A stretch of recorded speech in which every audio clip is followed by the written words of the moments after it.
मोअज़्ज़िज़ साथियों, social democratic party of India Karnataka state के जानिब से और मैसूर डिस्ट्रिक्ट के जानिब से प्रेस कॉन्फ्रेंस ऑर्गेनाइज किया गया है। इसका मकसद यही है, आने वाले 25 और 26 नवंबर 25, 26 यानी कि कल और परसों 2 दिन कर्नाटका स्टेट का SDP का स्टेट रिप्रेजेंटेटिव काउंसिल मैसूर में मुनक्किद किया गया है। रिंग रोड में जो व्हाइट पैलेस है, इसमें 2 दिन का इस कन्वेंशन चलेगा। तो इस कन्वेंशन का मकसद क्या है, हमारे जो भी हमारे लीडरशिप जो है पार्टी के, ये पार्टी का लीडरशिप हमारा इंटरनल इलेक्शन का जरिए ही उसको चुनाया जाता है, बूथ कमेटी से लेकर नेशनल कमेटी तक। हमारा ये जो इलेक्शन प्रोसेस जो है जुलाई 15 से स्टार्ट हुआ। Booth level, first booth level, उसके बाद पंचायत लेवल या वार्ड लेवल, उसके बाद ब्लॉक असेंबली, और ऐसा वो जो प्रोसेस स्टार्ट हुआ है। तो ये स्टार्ट होकर अभी जो SRC जो है, ये स्टेट कमेटी को इलेक्ट करने का एक प्रोग्राम है।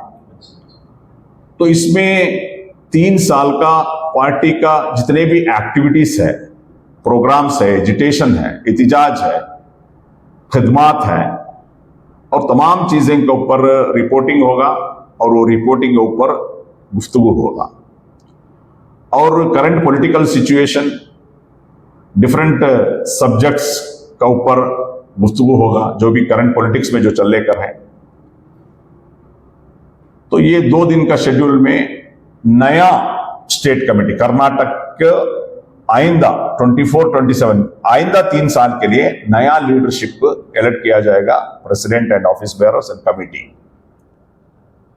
तो ये जो प्रोग्राम कल ठीक 10 बजे व्हाइट पैलेस का बाहर फ्लैग होस्टिंग के जरिए शुरू होगा। Flag hosting Karnataka state president Abdul Majeed यानी मैं फ्लैग होस्टिंग से शुरू करेंगे। 10:30 बजे हमारा प्रोग्राम असेंबल होगा। तो ये प्रोग्राम का जो इनाग्रेशन जो है, हमारे national vice president BM Kamble साहब इनाग्रेट करेंगे। तो इसमें ये 2 दिन का अलग अलग प्रोग्राम, रिपोर्टिंग, डिस्कशन, अलग अलग सब्जेक्ट में जो प्रेजेंटेशन, डिस्कशन, ये पूरे जो प्रोसेस में हमारे national general secretary and Karnataka in-charge Abdul Majeed Faizi sahab, और नेशनल और एक general secretary Ilyas Thumbe sahab, national general secretary organizing Ashraf sahab, और national secretary Alphonso Franco, national secretary Riyaz Parangipete, ये नेशनल से एज एन ऑब्जर्वर्स अलग अलग इवेंट अरेंज करेंगे। स्टेट से हमारे state wise president Devanur पुट्टनंजय sir और BR भास्कर प्रसाद सर, आनंद बित्तबैल, अफसर कुडलीपेट, ये तमाम लोग हैं, अलग अलग पेपर्स प्रेजेंट करेंगे, उसके ऊपर गुफ्तगू वगैरह होगा। ये 2 दिन का इवेंट जो है 26 तारीख को शाम में कंक्लूड होगा। तो ये कंक्लूड होने के बाद जो नया लीडरशिप इलेक्ट होकर है, नया स्टेट प्रेसिडेंट और ऑफिस बेयरर्स, इनको एक इस्तकबाली प्रोग्राम भी मैसूर डिस्ट्रिक्ट से मुनक्किद किया गया, ऑर्गेनाइज किया गया। ठीक 5:15 बजे फाउंटेन सर्कल्स में इस्तकबाल होगा नया लीडर्स का। उसके बाद चर्च सर्कल, FTS सर्कल, उसके बाद फोरम मॉल, उदयगिरी, ये तमाम होके निमरा मस्जिद होके अलबद्र सर्कल में इसका एक कंक्लूडिंग का प्रोग्राम होगा। तो ये जो प्रोग्राम जो है ये बाइक रैली का शक्ल में रहेगा, ये रैली होकर उधर कंक्लूड होएगा। तो यानी कि मैसूर डिस्ट्रिक्ट के जानिब से ये जो नया लीडरशिप को इस्तकबाल का प्रोग्राम है। तो ये 2 दिन का इवेंट में कर्नाटका के 31 डिस्ट्रिक्ट से भी, एसडीपी की 31 डिस्ट्रिक्ट में भी डिस्ट्रिक्ट कमेटी है, 31 डिस्ट्रिक्ट के डिस्ट्रिक्ट कमिटीज इसमें पार्टिसिपेट करेंगे as a delegates. State working committee जो पुराना जो है अभी एग्जिस्टिंग है वो पार्टिसिपेट करेगा। उसका साथ साथ हमारे वुमेन्स विंग है, वुमेन इंडिया मूवमेंट, उसके स्टेट कमिटीज और सम सेलेक्टेड लीडर्स पार्टिसिपेट करेंगे। उसका साथ साथ जो भी एसडीपी का जो सपोर्टेड गवर्नेंस है, ग्राम पंचायत 6 ग्राम पंचायत में हमारा गवर्नेंस है, उसका प्रेसिडेंट वाइस प्रेसिडेंट हमारे पार्टी के जो कॉर्पोरेटर्स अलग अलग जगहों से रिप्रेजेंट करते हैं, ऐसे स्पेशल इन्वाइटीज भी इस प्रोग्राम में हिस्सा लेंगे। यानी कि इस प्रोग्राम में अलग अलग पॉलिटिकल का सब्जेक्ट के साथ आने वाले 3 साल में पार्टी का एजेंडा क्या रहना चाहिए, किस तरीके से करना चाहिए, ये तमाम चीजें के आइंदा के जो फ्यूचर प्रोग्राम भी इधर गुफ्तगू होगा, डिस्कशन होगा। तो ये जो प्रोग्राम जो 2 दिन मैसूर में होने वाले हैं, शहर मैसूर एक हिस्टोरिकल सिटी है, शहीद मिलत टिप्पू सुल्तान रहमतुल्लाह अलैह का, और एक रिनाउंड जो है नालवडी कृष्णराज वडेर, दोनों जो है प्रोग्रेसिव और एकदम प्रो पीपल थे, अवाम की सियासती करे, अवाम के बारे में ही फिक्र करे। तो ऐसी एक सियासी मैदान यानी सियासी अवेयर्ड एक सिटी, एक हिस्टोरिकली ऐसे सिटी में जो प्रोग्राम होते हैं, हम तमाम जितने भी कर्नाटका का डेलीगेट्स आते हैं उनको इस्तकबाल करते हैं, वेलकम करते हैं। तो ये जो 2 दिन का इवेंट को आप लोग आपका माध्यम के जरिए अवाम को पहुंचाने का करना है। शुक्रिया, जज़ाकल्लाह। सर, इस प्रोग्राम में अवाम को जुड़ने के लिए कुछ अपील है सर? तो अवाम एक तो ये पार्टी का एकदम इंटरनल प्रोग्राम है, सेलेक्टेड रिप्रेजेंटेटिव हमारा कारकुन भी नहीं आ रहे हैं, तो इसमें जो पार्टिसिपेट करेंगे एक तो स्टेट वर्किंग कमेटी जो एग्जिस्टिंग है, उसका साथ हमारा 34 डिस्ट्रिक्ट है, यानी कि 31 डिस्ट्रिक्ट हमारा रेवेन्यू है। पार्टी कई जगह हम लोग ऑर्गेनाइजेशन के लिए 2-2 डिस्ट्रिक्ट, फॉर एग्जांपल हम लोग मैंगलोर को यानी दक्षिण कन्नड़ा जो है 2 डिस्ट्रिक्ट बनाए, रूरल एंड सिटी। ऐसा ही रायचूर को हम लोग rural district and city district ऐसा बनाए, बेंगलुरु को भी नॉर्थ एंड साउथ बनाए। यानी कि पार्टी का 34 डिस्ट्रिक्ट है, ये 34 डिस्ट्रिक्ट का डिस्ट्रिक्ट कमेटी और स्पेशल इन्वाइटीज में बताए, इन लोग अराउंड 500 लोग इसमें पार्टिसिपेट कर रहे हैं। तो इसमें पब्लिक को पार्टिसिपेट करने का मौका नहीं, मगर पब्लिक को हम अपील करते हैं, जो नया state president and office bearer का जो इस्तेमाल होगा फाउंटेन सर्कल में ठीक 5:15 बजे, उस प्रोग्राम बाइक रैली उधर इस्तेमाल होगा। उसके बाद बाइक रैली के जरिए जो एंड जो है अलबदर सर्कल में होगा। इस प्रोग्राम को तमाम हमारे जितने भी पार्टी को चाहने वाले हैं, वेलविशर्स हैं, सपोर्टर्स हैं, तमाम लोग इसमें जुड़ सकते हैं और जुड़ना है। हम अपील करते हैं जुड़ने के लिए, क्योंकि ये जो पार्टी जो है अवाम की पार्टी है। अवाम को डेवलपमेंट करना, अवाम को एम्पावर करना, अवाम को अवेयर करना, ये हमारी मकसद है। क्योंकि हम जो भी हमारा पॉलिटिकल स्टैंड होता है जो अवाम के लिए होता है, तो इसलिए ये अवाम की पार्टी को सपोर्ट करना आपकी जिम्मेदारी है। हर तरीके से हम लोग को सपोर्ट कीजिए। मैं अपील करता हूं उस दिन का शाम का प्रोग्राम में आप भी इसमें जुड़कर हम लोग को हिम्मत अफजाई कीजिए। मुझे सब जब भी वक्त की बात आती है तो आप ऐलान तौर पर कह रहे हैं कि एक इंच भी वक्त की हम जाने नहीं देंगे, बल्कि अल्लाह की अमानत है। तो मौजूदा हालत में ये जो माहौल चल रहा है सर, आपकी पार्टी का बुनियादी जो नारा है वो खौफ से आजादी है, तो सर ये जो आप कैसा क्या नजरिया है आपका, क्या करना क्या चाहते हैं? देखिए, इसमें वेरी क्लियर है, एक वक्फ एक्ट और वक्फ का जो सुप्रीम कोर्ट का जो डायरेक्शंस है, तो वेरी क्लियर है, once waqf is permanent waqf, always वक्फ।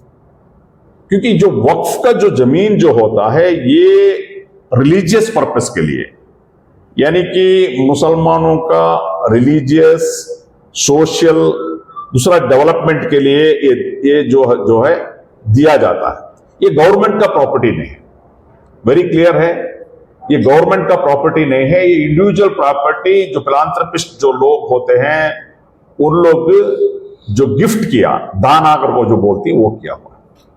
तो कहीं सुप्रीम कोर्ट का तमाम डायरेक्शंस ये है कि ये जितने भी साल अगर एंक्रोच होकर है तो इसमें क्या है, एक क्या है, हमारी वक्फ बोर्ड का मैनेजमेंट का प्रॉब्लम के वजह से, इनका इनएफिशिएंस के वजह से या इनका गलत तरीके से वजह से हमारा जो भी प्रॉपर्टी एंक्रोच करे, फर्स्ट ऑफ ऑल हम लोग इसमें जिम्मेदार ठहराना है वक्फ बोर्ड का जितने भी जिम्मेदार है और मुस्लिम रिप्रेजेंटेटिव यही लोग हैं। ये पहले से अगर सही कर आते तो ये नौबत आज नहीं आता था, नंबर 1। नंबर 2, ये जो प्रॉपर्टीज अभी एंक्रोच कर है, तो ये जो एंक्रोच का रिलीज करने का ये एक प्रोसेस है। अभी जो बीजेपी आज बहुत जगह इसका हम रैतांग का साथ है, हम किसान के साथ है, वो है, ये है बोलकर बोल रहा है। तो प्रताप सिम्हा भी अलग अलग सब्जेक्ट इधर बात कर रहा है। देखिए 2014 का बीजेपी का मैनिफेस्टो उठा के देखो, पेज नंबर 17 में है, वेरी क्लियर है, जितने भी एंक्रोचमेंट होकर वक्फ प्रॉपर्टी उसको हम लोग यानी कि ये करेंगे, उसको रिकवर करेंगे और वक्फ बोर्ड को देंगे। बसवराज बोम्माई साहब का स्टेटमेंट भी आप देखें तो इनका मैनिफेस्टो में है। ये सिर्फ वक्फ का ही नहीं, ऐसा ही टेम्पल्स का, मठ का बहुत सारे प्रॉपर्टीज एंक्रोच होकर है। मुजराई का वो भी ऑलरेडी जो आंध्रा में 11,000 एकर्स का नोटिस इश्यू हुआ है, ओडिशा में सब जगह। तो इसमें वेरी क्लियर है। और एक क्या है, अभी इधर क्या हुआ था, ये प्रोसेस हुआ था, ये प्रोसेस पहले से चल लेकर, नया कुछ नहीं है। हालांकि इसमें अनवर माडीपाड़ी का रिपोर्ट आया, उसके बाद लोकायुक्ता का जो एक इंक्वायरी रिपोर्ट आया, ये सब ये लोग एक्सेप्ट करे नहीं। कांग्रेस आज बहुत वक्त का बोलते हैं ना, लोकायुक्ता अनवर माडीपाड़ी का रिपोर्ट ये लोग एक्सेप्ट किया नहीं, उसके बाद जो लोकायुक्ता का एक इंक्वायरी रिपोर्ट हुआ उसको एक्सेप्ट किया नहीं, उसको ऐसा ही मूछ डाले, ये सब करे हैं ये लोग। तो आज जो है सीएम सिद्धरामैया साहब, पहले क्या था, किसान को नोटिस इश्यू हुआ, ये नोटिस इश्यू एक प्रोसेस है। नोटिस अगर इश्यू हुआ तो वो एक्सेप्ट करके उसका एक्सप्लेनेशन देना, मेरा प्रॉपर्टी का ये रिकॉर्ड है, ये रिकॉर्ड है, ये एक प्रोसेस है, ये ड्यू प्रोसेस है कोई प्रॉपर्टीज का, लीगल प्रोसेस ही है। इसमें बीजेपी वाले या दूसरा हंगामा करने का कोई जरूरत नहीं, वो प्रोसेस करना है। अगर ये लोग को किसान के बारे में इतना मोहब्बत है तो ये लोग एंटी किसान का दो लाए सेंट्रल में, सेंट्रल हुकूमत में एंटी किसान का जो दो लाए, 2 साल किसान रास्ते में बैठे थे, 750 लोग जो शहीद हुए, तब किसान का याद नहीं आया। ಪ್ರತಾಪ್ ಸಿಂಹ ದೊಡ್ಡದಾಗಿ ನಾವು ರೈತರ ಪರ ಅಂತ ಹೇಳ್ತಾರಲ್ಲ, ನಾನು ಕೇಳ್ತೀನಿ ಪ್ರತಾಪ್ ಸಿಂಹ, ನಿಮ್ಮ ಪ್ರಧಾನಮಂತ್ರಿ ನರೇಂದ್ರ ಮೋದಿ ಅವರು ಮತ್ತು ನಿಮ್ಮ ಬಿಜೆಪಿ ಸರ್ಕಾರ ರೈತ ವಿರೋಧಿ ಕಾನೂನನ್ನ ತಂದಾಗ, 2 ಕಾನೂನುಗಳನ್ನ ತಂದಾಗ, ಆ ಕಾನೂನಿನ ವಿರುದ್ಧವಾಗಿ ರೈತರು ನಿರಂತರವಾಗಿ 2 ವರ್ಷ ಪ್ರತಿಭಟನೆ ನಡೆಸಿದ್ರಲ್ಲ, ಬೀದಿಯಲ್ಲಿ ಮಳೆ ಚಳಿಗೆ ನಿಂತು ಡೆಲ್ಲಿ ಬಾರ್ಡರ್ ನಲ್ಲಿ ಪ್ರತಿಭಟನೆ ನಡೆಸಿದ್ರಲ್ಲ, ಆ ಪ್ರತಿಭಟನೆಯಲ್ಲಿ 700 ಜನ ರೈತರು ಹುತಾತ್ಮರಾದ್ರಲ್ಲ, ಎಲ್ಲೋಗಿತ್ರಿ ನಿಮ್ ರೈತರ ಪ್ರೇಮ? ಇವತ್ತು ಬೂಟಾಟಿಕೆ ಮಾಡ್ಕೊಂಡು ನಮ್ಮ ರೈತರು ಇಲ್ಲಿ ಪ್ರಾಣ ಹೋಗಿಲ್ಲ, ಏನೂ ಆಗಿಲ್ಲ, ರೈತರಿಗೆ ಒಂದು ನೋಟಿಸ್ ಕೊಟ್ಟಿದ್ದಾರೆ, ಅವ್ರು ಉತ್ತರ ಕೊಡ್ಲಿ, ನಮ್ಮ ಪ್ರಾಪರ್ಟಿ ಅನ್ನೋದು ಅವ್ರಿಗೆ ಸಿಗ್ತದೆ. ಅದಕ್ಕೆ ನೀವು ಇದ್ರಲ್ಲಿ ಮಾಡೋದು, ನೀವು ರೈತರ ಬಗ್ಗೆ ಮಾತನಾಡುವಂತ ಪ್ರತಾಪ್ ಸಿಂಹ ನಾನು ಪ್ರಶ್ನೆ ಕೇಳ್ತೇನೆ. ನಿಮ್ಮ ಸರ್ಕಾರ ಇತ್ತಲ್ರಿ, ಬೊಮ್ಮಾಯಿ ಅವ್ರ ಸರ್ಕಾರ, ಯಡಿಯೂರಪ್ಪನವ್ರ ಸರ್ಕಾರ ಇತ್ತಲ್ಲ, ಎಷ್ಟು ಜನರಿಗೆ ರೈತರಿಗೆ ಬಗರ್ ಹುಕುಂ ಅಪ್ಲಿಕೇಶನ್ ಹಾಕಿದ್ರಲ್ಲ, ಫಾರಂ ನಂಬರ್ 53, 57 ಅಲ್ಲಿ ಎಷ್ಟು ಜನಿಗೆ ಎಷ್ಟು ಸಾಗುವಳಿ ಚೀಟಿ ಕೊಟ್ಟಿದ್ರಿ, ಎಷ್ಟುವರೆಗೆ ಸಕ್ರಮ ಮಾಡ್ಕೊಟ್ಟಿದ್ರಿ? ಯಾವ ರೈತರಿಗೆ ಭೂಮಿ ಕೊಟ್ಟಿದ್ರಿ ಹೇಳ್ರಿ. ಪತ್ರಿಕಾಗೋಷ್ಠಿಯಲ್ಲಿ ಆಗಾಗ ಬಂದು ಹೇಳ್ತಿರಲ್ಲ ಪ್ರತಾಪ್ ಸಿಂಹ, ನಿಮ್ಮ ಸರ್ಕಾರದಲ್ಲಿ ಚಾಲೆಂಜ್ ಮಾಡ್ತೀನಿ ನಿಮ್ಗೆ ನಾನು, ನಿಮ್ಮ ಸರ್ಕಾರದಲ್ಲಿ ರೈತರಿಗೆ 1 ಎಕರೆ ಭೂಮಿ ಗ್ರಾಂಟ್ ಮಾಡಿದ್ರೆ ಅದನ್ನ ಹೇಳಿ ನೀವು. ಬನ್ನಿ, ಬಿಜೆಪಿಯ ಸರ್ಕಾರದ ಏನು 5 ವರ್ಷದ ಸರ್ಕಾರದಲ್ಲಿ ಯಡಿಯೂರಪ್ಪ ಮತ್ತು ಬೊಮ್ಮಾಯಿಯವರ ಏನು 3.5 ವರ್ಷದ ಸರ್ಕಾರ ಐತಲ್ಲ, ಅದರಲ್ಲಿ ಫಾರಂ ನಂಬರ್ 57 ಇವತ್ತು ಎಷ್ಟು ಪೆಂಡಿಂಗ್ ಇದೆ, ಫಾರಂ ನಂಬರ್ 53 ಎಷ್ಟು ಪೆಂಡಿಂಗ್ ಇದೆ, ಅಂದ್ರೆ ಬಗರ್ ಹುಕುಂನಲ್ಲಿ ಅರ್ಜಿ ಹಾಕಿದ ರೈತರ ಎಷ್ಟು ಅರ್ಜಿ ಇದೆ ಅದನ್ನ ಸ್ಯಾಂಕ್ಷನ್ ಮಾಡ್ಲಿಕ್ಕೆ, ಅದನ್ನ ಗ್ರಾಂಟ್ ಮಾಡ್ಲಿಕ್ಕೆ ಒಂದು ಹೋರಾಟ ಮಾಡಿದ್ದೇನ್ರಿ. ನೀವು ಕೊಡಗು ಮತ್ತು ಮೈಸೂರು MP ಆಗಿದ್ರಲ್ಲ ಪ್ರತಾಪ್ ಸಿಂಹ ಅವರೇ, ಯಾರಿಗಾದ್ರೂ ಒಂದು 53 57 ಗ್ರಾಂಟ್ ಮಾಡ್ಕೊಟ್ಟಿದ್ರ ಹೇಳ್ರಿ. ರೈತರ ಪರ ಅಂತ ಹೇಳ್ತಾರೆ. ಇವತ್ತು ವಕ್ಫ್ನ ಹೆಸರು ಹೇಳ್ಕೊಂಡು ಮಾತಾಡ್ತಿದ್ರಲ್ಲ. ನಿಮ್ಮ 10 ವರ್ಷದ ಅವಧಿಯಲ್ಲಿ as A member of parliament ಬಗರ್ ಹುಕುಮಲ್ಲಿ ಅರ್ಜಿ ಹಾಕಿದ, ಕೊಡಗಿನ 53 ಮತ್ತು 57ರಲ್ಲಿ ಅರ್ಜಿ ಹಾಕಿದ ಎಷ್ಟು ಜನರಿಗೆ ಭೂಮಿಯನ್ನ ಗ್ರಾಂಟ್ ಮಾಡಿದಿರಿ, ಅದಕ್ಕೆ ಒತ್ತಡ ಹಾಕಿದಿರಿ, ಪಾರ್ಲಿಮೆಂಟ್ ನಲ್ಲಿ ಮಾತಾಡದಿರ್ಬೋದು, ಎಷ್ಟು ಪ್ರೆಸ್ ಕಾನ್ಫರೆನ್ಸ್ ಮಾಡಿದಿರಿ, ಎಷ್ಟು ಜನರಿಗೆ ಕೊಡಿಸಿದ್ರಿ ಅಂತ ಅಂಕಿಅಂಶ ಸಮೇತ ಹೇಳಿ. ಇವತ್ತು ಹಿಂದೂ ಮುಸ್ಲಿಂ ಮಾಡ್ಕೊಂಡು ಹಿಂದೂ ಮುಸಲ್ಮಾನರು ಏನು ಅನೋನ್ಯವಾಗಿ ಬಾಳ್ತಾ ಇದ್ರೆ ಅದ್ರ ಮಧ್ಯೆ ವಿಷ ಹಾಕುವಂತ ಕೆಲಸವನ್ನು ಮಾಡ್ತಾ ಇದ್ದೀರಿ. ಅರಣ್ಯ ಇಲಾಖೆ ಮೂಲಕ ಹಾಗಾಗಿ ಆಯ್ತು ಕೂಡ ಇಲ್ಲ, ನಾನು ಹೇಳುದು ನೋಡಿ, ವಕ್ಫ್ ಇಶ್ಯೂ ಅನ್ನುವಂಥದ್ದು ಇತ್ತೀಚೆಗೆ ಅದು ರೈಸ್ ಆಯ್ತು. ಕೆಲವು ಬೆರಳೆಣಿಕೆಯ ರೈತರಿಗೆ ಆಯ್ತು 1,000-2,000 ರೈತರಿಗೆ ಒಂದು ನೋಟಿಸ್ ಹೋಗಿದೆ ಅನ್ಕೋ, ಅಷ್ಟು ಮಾತ್ರ ಆಗಿರುವಂಥದ್ದು. ನಾನ್ ಕೇಳೋದು, ಬಿಜೆಪಿ ಸ್ಟೋರ್ಸ್ ಆಡಳಿತ ಮಾಡಿದ್ದಲ್ಲ, ರೈತರು ಸರ್ಕಾರಿ ಜಮೀನಲ್ಲಿ ಬಗರ್ ಹುಕುಂ ಜೈನಲ್ಲಿ ತಲತಲಾಂತರ ವರ್ಷಗಳಿಂದ ಅವರು ಉಳಿಮೆ ಮಾಡ್ತಾ ಇದಾರಲ್ಲ. ಫಾರಂ ನಂಬರ್ 53 ಕರೆದ್ರು, ಆಮೇಲೆ ಫಾರಂ ನಂಬರ್ 57 ಕರೆದ್ರು. ಬಗರ್ ಹುಕುಂ ನಲ್ಲಿ ಸರ್ಕಾರದ ಜಮೀನಲ್ಲಿ ಉಳಿಮೆ ಮಾಡ್ತಾ ಇದ್ದಾರೆ. ಎಷ್ಟು ಜನರಿಗೆ ಕೊಟ್ರು ಇವರು? ಎಷ್ಟು ಜನರಿಗೆ ಕೊಟ್ರು? ನಾನು ಅದನ್ನೇ ಪ್ರಶ್ನೆ ಮಾಡೋದು. ಪ್ರತಾಪ್ ಸಿಂಹ 10 ವರ್ಷ MP ಆಗಿದ್ದು ಕೊಡಗು ಮತ್ತು ಮೈಸೂರು. ಕೊಡಗು ಮತ್ತು ಮೈಸೂರಲ್ಲಿ ಸಾವಿರಾರು ಜನರು ಫಾರಂ ನಂಬರ್ 53, 57ರಲ್ಲಿ ಅರ್ಜಿ ಹಾಕಿದ್ದಾರೆ. ಅವ್ರು ಉಳುಮೆ ಮಾಡ್ತಾರೆ 1 ಎಕರೆ, 2 ಎಕರೆ, 3 ಎಕರೆ, 5 ಎಕರೆ. ಇಲ್ಲಿವರೆಗೆ ಎಷ್ಟು ಸ್ಯಾಂಕ್ಷನ್ ಮಾಡಿದ್ದಾರೆ? ಇದ್ರ ಬಗ್ಗೆ ಹೋರಾಟ ಮಾಡಿದ್ರ ನೀವು? ರೈತರು ಏನು ಕರಾಳ ಕಾನೂನು ಮೋದಿ ತಂದ್ರು ರೈತರ ವಿರುದ್ಧ, ತರಕ್ ಹೊರಟ್ರು ಬಿಲ್ ಪಾರ್ಲಿಮೆಂಟ್ ನಲ್ಲಿ. 2 ವರ್ಷ ಪ್ರತಿಭಟನೆ ಮಾಡಿದ್ರು ರೈತರು ಬೀದಿಲ್ ಕೂತು. 1 ದಿವಸ 2 ದಿವಸ ಅಲ್ಲ, 700 ಜನ ರೈತರು ತೀರ್ಕೊಂಡ್ರು ಗೋಲಿಬಾರ್ನಲ್ಲಿ, ಚಳಿಯಲ್ಲಿ, ಮಳೆಯಲ್ಲಿ. ಆಗ ರೈತರು ನನ್ಗೆ ಬರ್ಲಿಲ್ವ ನೀವು? ಆಮೇಲೆ ಆ ರೈತರ ಪ್ರತಿಭಟನೆಗೆ ಹೆದರಿ ಕಾನೂನು ವಾಪಸ್ ತಗೊಂಡ್ರೆ 2 ವರ್ಷ ಆದ್ಮೇಲೆ. ಇದೆಲ್ಲ ಜನರು ಅರ್ಥ ಮಾಡ್ಕೊಳ್ಬೇಕು ಈ ಬಿಜೆಪಿಯ ಬೂಟಾಟಿಕೆಯನ್ನ. ಇನ್ನು ಬಹಳ ಕೋರ್ಟ್ಗಳ, ಹಲವು ಕೋರ್ಟ್ಗಳ ಡೈರೆಕ್ಷನ್ಸ್ ಇದೆ. ಸುಪ್ರೀಂ ಕೋರ್ಟ್, ಹೈಕೋರ್ಟ್ಗಳ ಡೈರೆಕ್ಷನ್ ಏನಿದೆ ನೋಡಿ, ಯಾವುದೇ ಭೂಮಿ ಧಾರ್ಮಿಕ ವಿಷಯಗಳಿಗೆ ಅದು ದತ್ತಿ ಕೊಟ್ಟಿದ್ರೆ, ದಾನ ಕೊಟ್ಟಿದ್ರೆ ಅದು ಜನರು ಕ್ಲೈಮ್ ಮಾಡಕ್ ಆಗೋದಿಲ್ಲ 100 ವರ್ಷ ಆದ್ರೂ. Very clear. ಧಾರ್ಮಿಕ ಅದು ದೇವಸ್ಥಾನಕ್ಕೆ ಕೊಟ್ಟಿರ್ಬೋದು, ಮಠಗಳಿಗೆ ಕೊಟ್ಟಿರ್ಬೋದು, ಬೇರೆ ಚರ್ಚ್ಗಳಿಗೆ ಕೊಟ್ಟಿರ್ಬೋದು, ಮಸೀದಿಗಳು, ಅಂದ್ರೆ ಧಾರ್ಮಿಕ ವಿಷಯಕ್ಕಾಗಿ ಯಾವ್ದಾದ್ರು ಜಮೀನು ಕೊಟ್ಟಿದ್ರೆ, ದಾನವಾಗಿ ಕೊಟ್ಟಿದ್ರೆ, ಅದರಲ್ಲಿ ಬೇರೆ ಯಾರು ಪರಬಾರೆ ಮಾಡ್ಕೊಂಡು ಅವ್ರು ಉಳುಮೆ ಮಾಡ್ತಾ ಇದ್ರೆ ಅವರಿಗೆ ಹಕ್ಕು ಸಿಗೋದಿಲ್ಲ. ಇದು ಸುಪ್ರೀಂ ಕೋರ್ಟ್ ಮತ್ತು ಹೈಕೋರ್ಟ್ ಆರ್ಡ್ರು. ಇದು ಸಿದ್ದರಾಮಯ್ಯನವ್ರಿಗೆ ಅರ್ಥ ಆಗ್ಬೇಕು. ಈ ಸಿದ್ದರಾಮಯ್ಯನವರು ಆಗಾಗ ಯೂಟರ್ನ್ ಹೊಡಿತಿರಲ್ಲ, ಸಿದ್ದರಾಮಯ್ಯನವ್ರಿಗೆ ಇದು ಅರ್ಥ ಆಗ್ಬೇಕು. ಇವನ್ ಲ್ಯಾಂಡ್ ರಿಫಾರ್ಮ್ಸ್ ಆಕ್ಟ್, ಉಳುವವನಿಗೆ ಭೂಮಿ ಅಂತ ಇದೆಯಲ್ಲ, ಉಳುವವನಿಗೆ ಭೂಮಿ ಅಂತ, ಆ ಆಕ್ಟ್ ಕೂಡ ಇದಕ್ಕೆ ಅಪ್ಲೈ ಆಗಲ್ಲ. ಮಠದ ಜಮೀನಿಗೆ, ದೇವಸ್ಥಾನದ ಜಮೀನಿಗೆ, ಮಸೀದಿ ಜಮೀನಿಗೆ, ಚರ್ಚ್ ಜಮೀನಿಗೆ ಅಪ್ಲೈ ಆಗಲ್ಲ. ಕೋರ್ಟು ಬೇಕಾದಷ್ಟು ಜಡ್ಜ್ಮೆಂಟ್ ಇದೆ ಈ ನಿಟ್ಟಿನಲ್ಲಿ.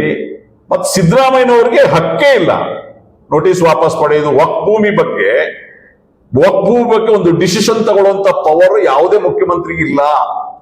ಅದು ಸುಪ್ರೀಂ ಕೋರ್ಟ್ ಡೈರೆಕ್ಷನ್ಸ್ ಇದೆ, ಕೋರ್ಟ್ ಇದೆ, ಅದಕ್ಕೆ ಕಾನೂನು ಇದೆ, ಕಾನೂನು ಮೂಲಕನೇ ಬರುವಂತದ್ದು. ಹಾಗಾಗಿ ಈ ರೀತಿ ಯೂಟರ್ನ್ ಹೊಡಿಬಾರ್ದು. ಸರ್ಕಾರ ಯಾವುದೇ ಭೂಮಿ ಆಗ್ಲಿ, ಇವತ್ತು ನೀವು ಜಡ್ಜ್ಮೆಂಟ್ ನೀವು ನೋಡಿದ್ರೆ ಉಡುಪಿಯ ಆದ್ಮಾರ ಮಠದ ಜಮೀನು ಉಳುವನೆ ಭೂಮಿ ಒಡೆಯದಲ್ಲಿ ತಗೊಂಡಿದ್ರು. ರವೀಂದ್ರ ಭಟ್ ಅಂತ ಏನೋ ಅವರ ಹೆಸರು. ಕರ್ನಾಟಕದ 2 ಅಲ್ಲ, ತುಂಬಾ ಕೇಸ್ ಆಗಿದೆ. ಆದ್ಮಾರ ಮಠದ 2 ಕೇಸ್ ಆಗಿದೆ. Clear judgment high court.